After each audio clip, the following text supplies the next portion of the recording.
sure Michael's landed by now. It's probably just about there. Welcome home. It's great to see you again. You should put your seatbelt on. It'll wrinkle my gown.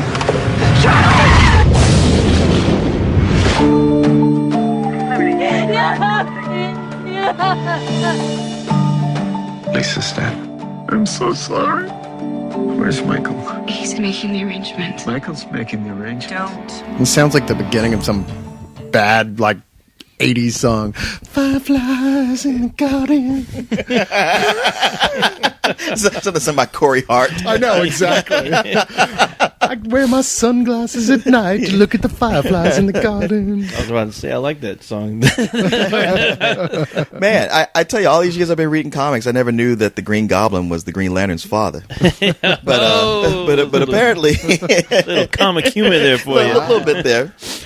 We are the one review anywhere out there that probably made that joke. It's all on Leon.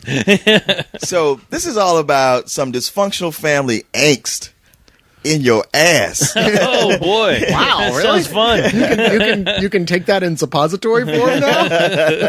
That's basically all it is. I mean, not that it's poorly executed or anything, but this is a story of a family that's messed up primarily because Willem Dafoe, I forgot his character's name, but he's the dad. Oh, well, that's all you needed to say. Yeah, exactly. Yeah, William exactly. Dafoe. All right. I mean, he's pretty much Norman Osborn without the talking to himself part. Yeah, and then there's the character he plays in this.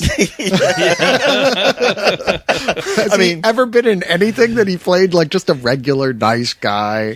Yeah, I don't think so. I mean, I gotta say, Even when he was Christ, he was like Christ crossed with Travis Bickle. I thought he was pretty normal in Boondock Saints, especially when he's telling stories. Yeah, you know? and when he's dressed in drag. as much normal as Willem Dafoe gets.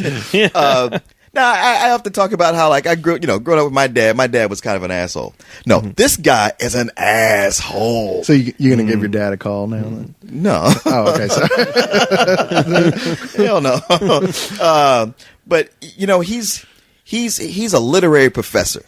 And with that comes a lot of privilege and title and Assholishness. sense of entitlement. And yes, and assholishness. So his wife is Julia Roberts, and little Ryan Reynolds, who's his kid at the time, is his son, and he is just rough on this kid, yelling at him all the time, expecting too much from him. Yeah. Where's your glasses? Where's your goddamn glasses? I said. And to the point where Julia Roberts is she's that mom who's like always trying to play peacemaker, but won't really step in and do anything. Your father loves you very much. He's a good man. He's been under a lot of pressure How lately. do you do that? Do what? That. What is it that I do?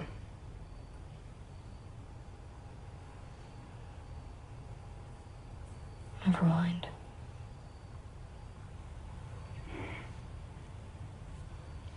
Have you read his book?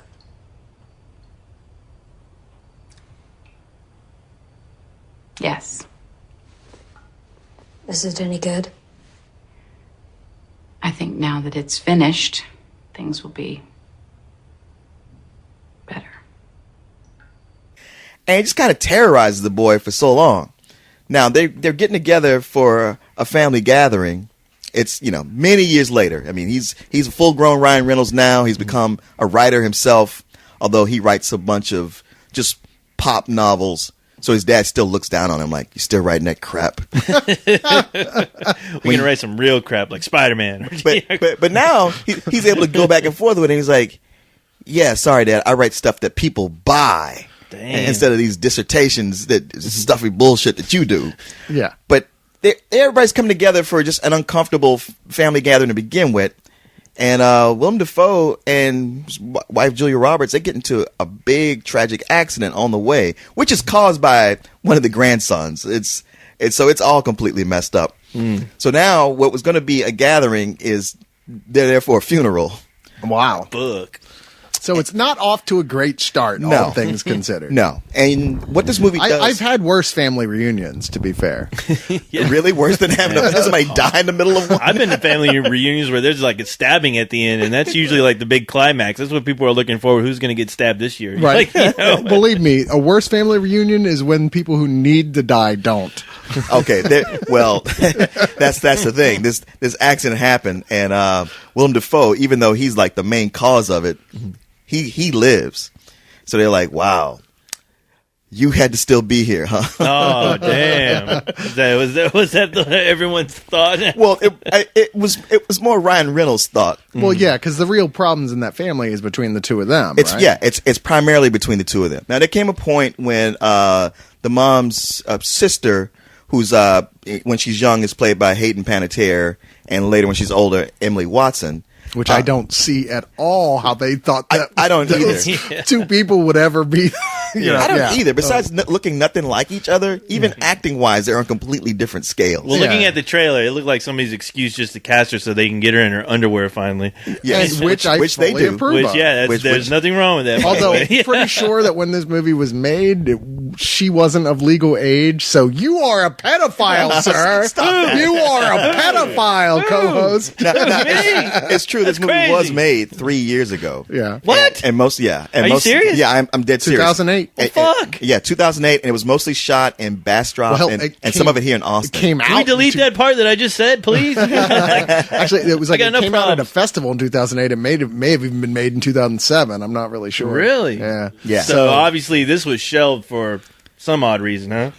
Because I mean, it's a pretty stellar cast, right? It's a really nice cast, except, well, continue. Well, okay. I mean, as far as, it's everybody feeling uncomfortable, and a lot of it, there's a part of it that falls on the fact that Ryan Reynolds has now written something that's not just a pop fiction book.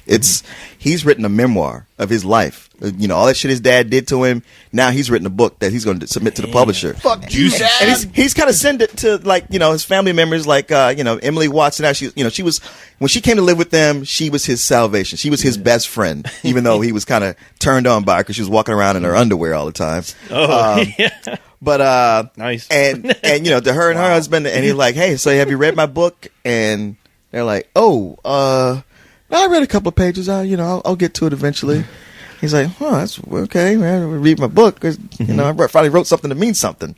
And eventually, Emily Watson's like, "You in this book, it's going to kill your dad." And he kept thinking he's going like, "Yeah, that's the idea." The whole Didn't fucking you read idea. the dedication? I just sold it to Scholastic. So, yeah, can't wait till that hits the book. If they had cast James Franco in the role of Ryan Reynolds, I would have gone to see this movie. I know that would have been awesome. Extra incentive that I need. Yeah. The thing is, the movie kind of bounces around between everybody's relationship with a lot of flashbacks to stuff that Willem Dafoe did to Ryan Reynolds when he was a kid. And it's all, in little vignettes. It's not poorly written, and you got great actors, who make the scenes work. And my hat's off to Ryan Reynolds because there's so much angst and drama in this, and yet he manages to be he's able to pull it off to where he's hurt, but he still injects humor. And there's places where you can tell he ad libs, especially when he's working with the other kids. But it comes off as being like, It's fresh. It makes it feel human. It makes you gives you a chance to kind of breathe and all.